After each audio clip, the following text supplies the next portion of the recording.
Hello family, j'espère que vous allez bien. Moi, je vais très bien. Nous revoilà pour notre nouvelle vidéo et aujourd'hui, je vais parler de mon témoignage. Pour ceux qui ne me connaissent pas, je m'appelle Tansia et sur cette chaîne, nous allons discuter sur notre foi, sur la croissance spirituelle, les défis quotidiens et un peu de tout selon l'inspiration du Saint-Esprit. Donc, je vous invite vivement à regarder les autres vidéos pour que vous puissiez savoir de quoi il s'agit. Donc, j'ai grandi dans une famille chrétienne et j'avais pas vraiment de relation personnelle avec Dieu à l'époque. Pour moi, oui, je connaissais qui était Dieu, je connaissais qui était Jésus, mais pour moi, je pensais que le Saint-Esprit, c'était une chose. Je voyais pas le Saint-Esprit comme une personne avec qui tu pouvais construire une relation, une personne qui pouvait avoir des sentiments. Donc, c'est vraiment lorsque j'étais en dernière année secondaire, et tout, j'avais une amie qui me parlait de sa relation avec Dieu et j'étais vraiment touchée, très intéressée parce qu'elle me disait, elle me racontait sa relation avec Dieu. C'est vraiment comme si tu pouvais, ça pouvait être au-delà de ce que je m'imaginais au fait, et je voulais avoir aussi cette relation personnelle, cette relation intime avec Dieu, construire cette relation avec le Saint-Esprit. Elle m'a donné un livre, Crazy Love, j'ai oublié le nom de l'auteur, mais je vais le mettre là. Et quand j'ai commencé à lire ce livre, au fait, I really fell in love with the person of God, with the person of the Holy Spirit, et je voulais en savoir plus. Et pendant ce temps, elle m'a présenté à d'autres amis chrétiens qu'elle avait, qui m'ont aussi appris encore beaucoup plus in terms of building a relationship with God. Ma foi, ma relation avec Dieu grandissait, je connaissais un peu plus sur Dieu et comment, au fait, construire cette relation avec lui. Donc c'est un peu ça, j'avais une communauté, j'avais des gens qui me soutenaient aussi et voilà. Après ça, je suis allée aux États-Unis pour suivre mes études universitaires. Et là, au fait, arrivé là, vous savez, c'était vraiment totalement différent. J'avais pas vraiment de communauté comme telle et j'avais pas d'église ou quoi que ce soit. Donc, ma relation avec Dieu, quand je suis arrivée aux États-Unis, elle a commencé à se dégrader un tout petit peu. It was, gradually then suddenly, tu te rends compte que j'avais vraiment plus une bonne relation avec Dieu. Et vu que j'étais vraiment super éloignée de Dieu, mener une vie that wasn't really honoring to God, really, tu te rends compte que tu arrives à une place where even when you sin, you're not really feeling sorry anymore. Et I was like, okay, là, je suis dans une place where I don't even feel that, God is really listening to me anymore. Et même la prière, j'ai l'impression que voilà, quand je priais, mes prières s'arrêtaient sur, sur le toit de la maison, quoi que ce soit. Donc voilà, bad decision after bad decision, was in a position where I was hurt. Et I've hurt, people that I love along the way. Et quand je me suis retrouvée, au fait, in that place, c'était vraiment un moment vraiment difficile pour moi.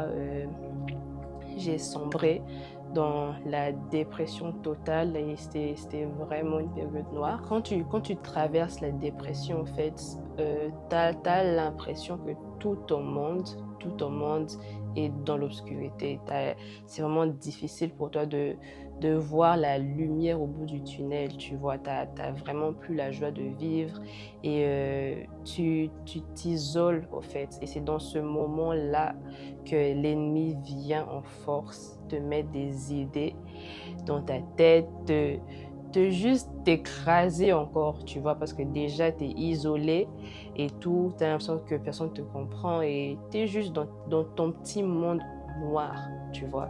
Et c'est vraiment le sentiment que je ressentais.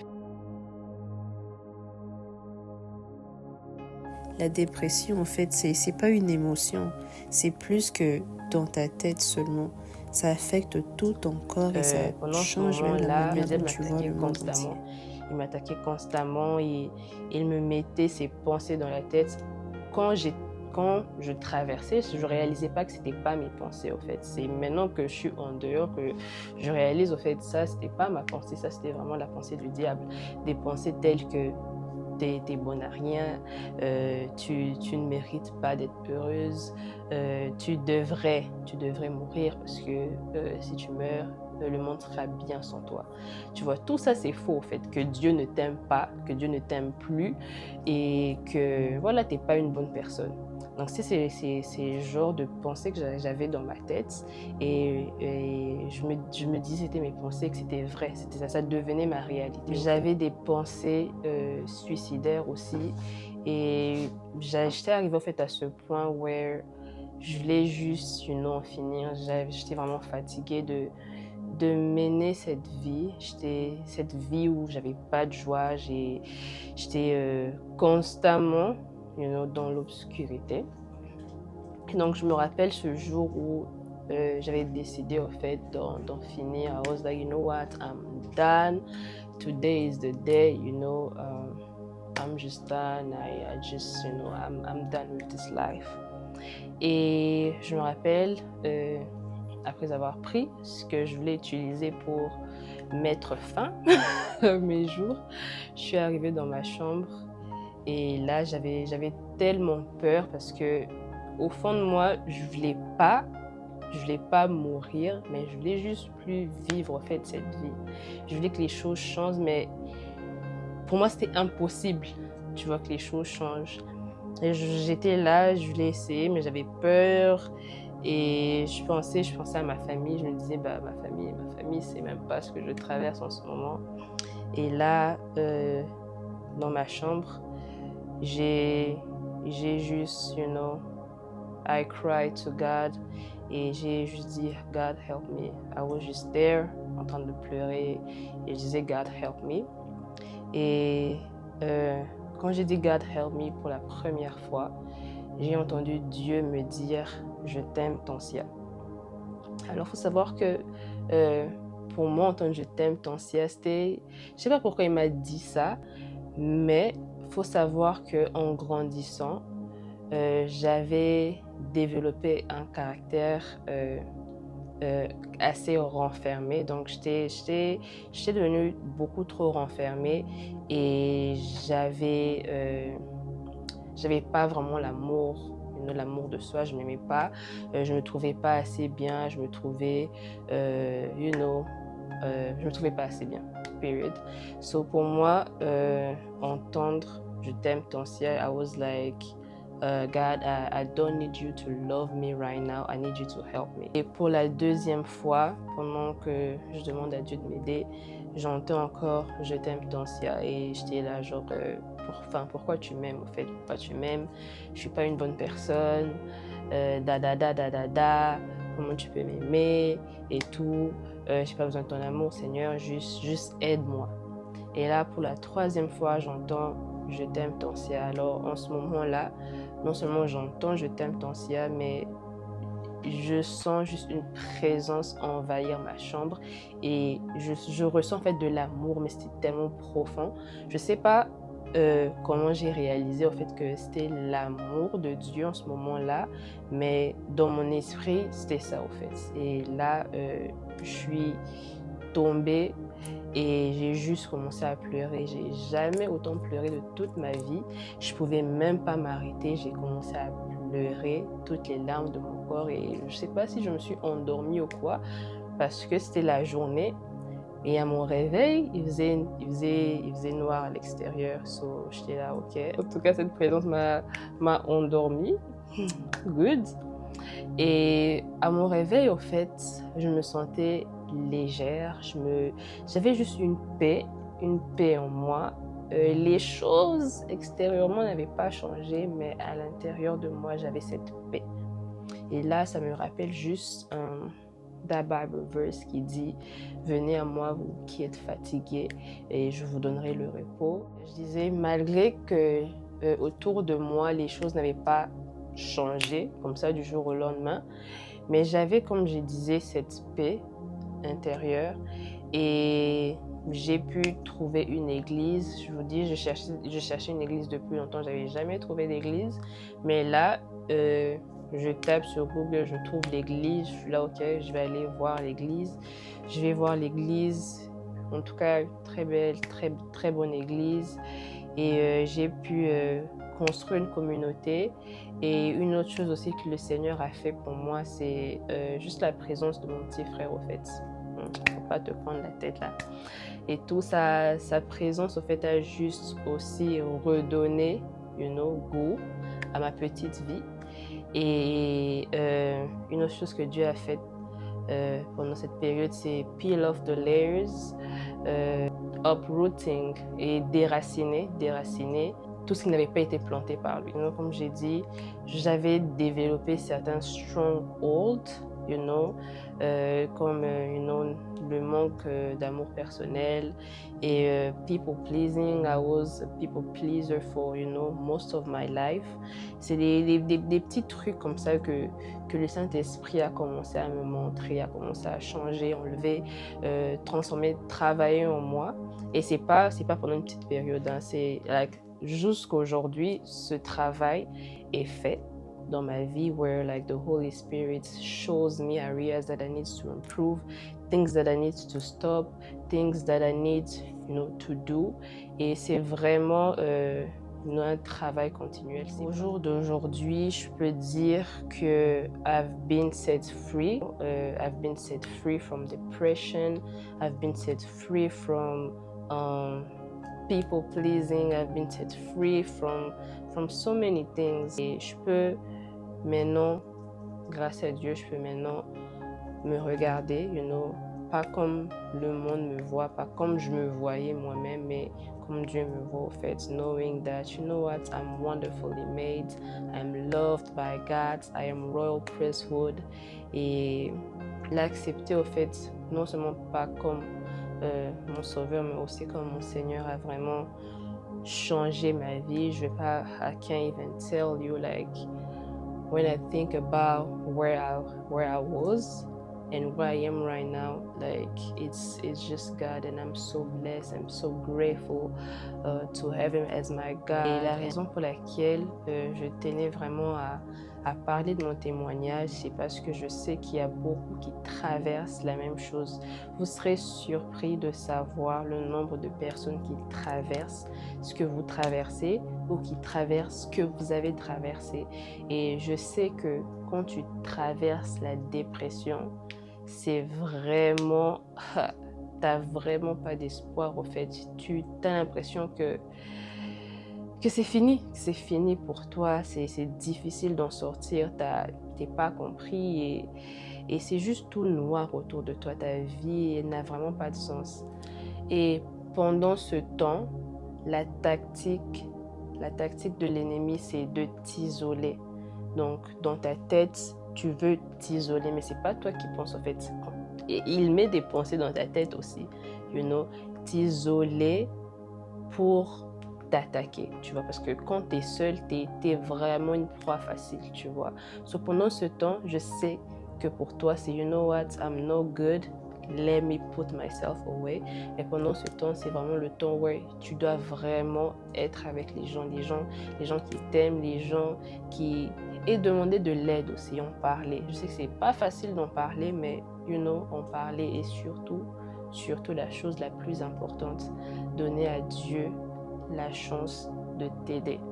Parce que moi, cette période de dépression, je la vivais pendant, en tout cas, au moins, minimum, 1 année. Ça faisait 1 année que je vivais cette période où j'ai dit minimum. Mais c'est seulement ce jour-là que j'ai décidé de prier pour ça. C'est crazy. J'ai demandé de l'aide à Dieu. Donc, n'attends pas 1 year et tout, n'attends pas 2 years. Demande à Dieu de t'aider.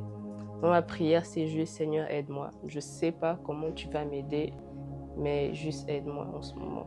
Et Dieu sait ce dont tu as besoin. Moi, je ne pouvais pas m'imaginer que ce dont j'aurais besoin, c'était maybe la présence de mon frère, ou avoir cette communauté autour de toi. Ou, I don't know, like, I don't really remember everything that helped me in that moment, mais c'est différent pour chacun. Et ça serait différent pour toi. Peut-être que toi, tu as besoin d'autre chose. Et Dieu sait de quoi tu as besoin. Une autre chose aussi que je tiens à mentionner, c'est que pendant la dépression, en fait, l'un des symptômes, c'est vraiment le manque d'espoir par rapport à l'avenir. Et je tiens juste à te dire, à toi qui peut-être traverse la dépression, Dieu en fait, comme il le dit dans Jérémie 29:11, car je connais les projets que j'ai formés pour toi, projets de bonheur et non de malheur. I'm just quoting here. Projet de paix pour te donner un avenir et de l'espérance. Dieu en fait a un livre où il est écrit ton histoire, les choses que tu vas accomplir and everything. Et en ce moment, tu es peut-être juste à la page 20 d'un livre de peut-être 200 ou 300 pages. Donc, it gets better. You know, it gets better. Just hold on and ask God to help you. Je te promets que si tu tournes les pages, tu avances, tu tournes les pages, tu verras au fait ce plan merveilleux que Dieu a pour toi. Ok. Et très souvent, some people, you know, ou les gens qui sont vraiment éloignés de Dieu, la raison qu'ils donnent pour ne pas rentrer dans sa présence, c'est que voilà, je suis pas assez bien pour rentrer dans la présence de Dieu, je suis pas assez bien pour prier, je suis pas assez bien pour aller à l'église, je vais attendre de me laver moi-même pour rentrer dans sa présence, de me laver moi-même pour aller à l'église. Premièrement, d'abord, tu peux pas. Si tu pouvais, Dieu n'allait pas se faire chair, venir vivre sur la terre et mourir pour toi. Un malade va pas dire je vais pas aller voir le médecin tant que je suis malade, je vais aller voir le médecin quand je vais me sentir mieux. Le médecin est là pourquoi en fait? N'attends pas d'être assez bien. Dieu va t'accueillir tel que tu es. C'est un peu comme l'histoire of the prodigal son that went away and then messed up his life. Et il a réalisé au fait que chez mon père, you know, même les serviteurs sont bien nourris. You know, let me just go back to my father. C'est à peine il a vu son père que son père courait déjà vers lui. So it's really the same thing. Like, just go to God. He's waiting for you and il t'aime tellement, il veut que tu réussisses ta vie, reviens dans sa parole. Quand l'ennemi vient t'attaquer dans ta tête, parce que, croyez-moi, ça va pas s'arrêter. Je compte même faire une vidéo où I'm talking about the battle in our minds. Quand l'ennemi vient t'attaquer dans ta tête, au fait, the only way you can fight back is by saying what God says about your life. So, je ne vais pas que cette vidéo soit super longue, donc voilà. Je tenais vraiment à partager mon témoignage parce que je sais que it's gonna bless so many people, that so many people are going through it or, right now, you know. Et je sais que it's gonna bless a lot of people et aussi that it's gonna bring glory to God. It's in our weaknesses that God reveals His strength.